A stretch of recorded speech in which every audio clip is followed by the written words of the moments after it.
ایمان کو تازہ رکھنے کے لیے نماز، دن میں 5 مرتبہ اپنے مصروفیات سے نکلو. صبح کی نیند بڑی سہانی ہوتی ہے، اسے توڑ کر اٹھو اور اٹھو اللہ کے حضور میں حاضر ہو، کھڑے ہو جاؤ، وضو کرو، کھڑے ہو جاؤ، نماز پڑھو، اللہ سے اپنا عہد جو ہے تازہ کرو.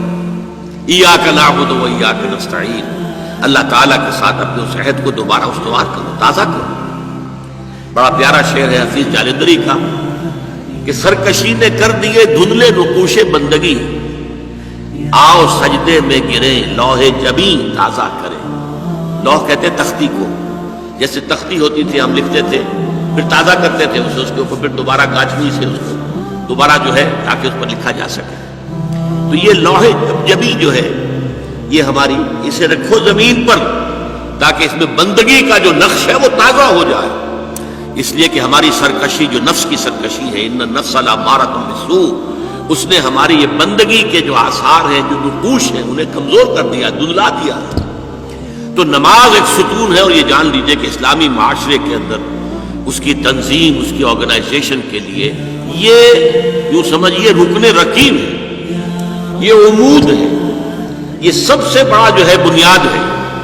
اب آپ کو معلوم ہے کہ اسلامی معاشرے میں ایک فرد ہے مسلمان، اس کی زندگی بھی اگر وہ نمازی ہے اور نماز کا حق ادا کرتا ہے، اس کی زندگی گویا کہ نماز کے گرد گھومتی ہے. اس کا سارا نظام الاوقات جو ہے نماز کے حوالے سے طے ہوگا. فلاں کام کرنا، اچھا بھائی عصر کی نماز کے بعد. وہ کوئی ایسی اپائنٹمنٹ نہیں کر سکتا کہ جس میں عصر کی جماعت جو ہے اس کا معاملہ جو ہے وہ خطرے میں پڑ جائے.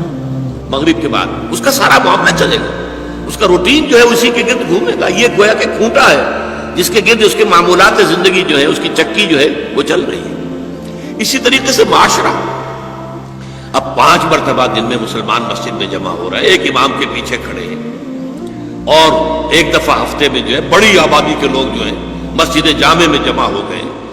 یہ اسلامی معاشرے کی ایک تنظیم ہے. سال میں 2 مرتبہ جو ہے آبادی سے باہر کسی بڑے کھلے میدان میں لوگ چلے گئے ہیں عیدین کے لیے، اور سال میں 1 مرتبہ جو ہے پوری دنیا سے کشاں کشاں کہاں کہاں سے گورے بھی اور کالے بھی اور پیلے بھی مسلمان کہاں کہاں سے چلے آ رہے ہیں، ہر مسلک ہر فقہ کے ماننے والے.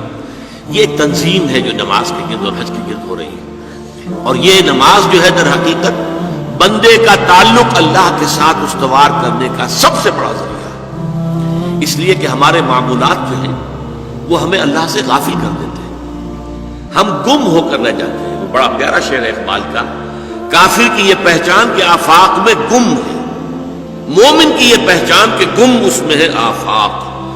آفاق میں گم ہو جانا، میرا یہ کام ہے، یہ کام ہے، یہ کام ہے، یہ کام ہے، یہ کرنا، وہاں جانا، وہاں سے وہاں جانا، وہاں سے وہاں جانا، ایک چکر ہے، ایک روٹین ہے. انسان گم ہو گیا، کہاں خدا کا خیال، کہاں آخرت کا خیال، آئے گئی گم ہو گیا. اور ایک وہ ہے کہ جو گویا کہ دنیا میں رہتا ہے، بازار سے گزرا ہوں، خریدار نہیں ہوں. دنیا میں رہو اور دنیا میں گم نہ ہو جاؤ، بلکہ دنیا تمہارے اندر آ جائے، تمہارے قابو میں آ جائے، تمہارے تابع ہو جائے، تمہارے سارے معمولات تمہارے اپنے فیصلے کے، تمہاری خودی کے تابع ہو جائے. یہ کیفیت ہے در حقیقت کی جو مطلوب ہے. اسی لیے فرمایا حضرت موسیٰ علیہ السلام کی پہلی جو حاضری ہوئی تھی اور اسی میں انہیں رسالت عطا ہوئی، تو اس کی پہلی وحی سورہ طٰہٰ کے شروع کی آیات میں ہے، وَأَقِمِ الصَّلَاةَ لِذِكْرِي. دیکھو میری نماز میرے ذکر کے لیے، میری یاد کے لیے نماز کو قائم رکھو. الصلاۃ عماد الدین حضور فرما رہے ہیں، یہ دین کا ستون ہے. اس دین کی عمارت اس پر کھڑی ہوئی. جیسا کہ میں نے عرض کیا، ہمارے شخصی بھی معاملات اور معمولات اس کے گرد گھومے، اور ہماری اجتماعیت جو ہے، ہمارا معاشرہ اور ہماری ملی تنظیم جو ہے، اس کی بنیاد بھی ہے.